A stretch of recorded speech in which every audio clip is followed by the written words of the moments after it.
Hello everyone, আজকের দিনটা তো শুরু করলাম এক গ্লাস লেবু জল দিয়ে। তারপরে বাসি ঘরটাকেও ঝাড় দিয়ে নিলাম, কারণ ছেলে স্কুলে যাবে। ছেলেকে গাড়িতে তুলে দিয়ে ঘরটাকে মুছে নিয়ে তাড়াতাড়ি স্নান করে পুজোটাও কমপ্লিট করলাম।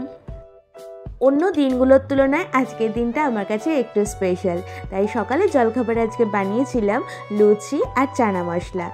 আজ হচ্ছে আমার কর্তামশাইয়ের জন্মদিন। সকালবেলার খাবারটা বাড়িতে হলেও দুপুরবেলার প্ল্যান করেছি আজকে বিরিয়ানি খাবো, তাই দুজনে মিলে বেরিয়ে পড়লাম দাদা বৌদির বিরিয়ানি আনতে।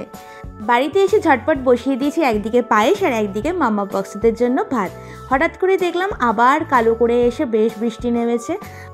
প্রত্যেক বছর তো বাড়িতেই রান্নাবান্না করে খাওয়া হয়, কিন্তু এবছর আমাকে ছুটি দেওয়া হয়েছে, কারণ কর্তামশাই বলেছে আমরা বাইরে থেকে বিরিয়ানি এনে খাবো, তাও আবার মাটন বিরিয়ানি। ছাড়ে নাকি কেউ? যাই হোক, তারপরে তো আমরা সবাই মিলে বসে পড়লাম খাওয়া দাওয়া করতে, আর এইভাবেই কাটলো আজকের সময়টা।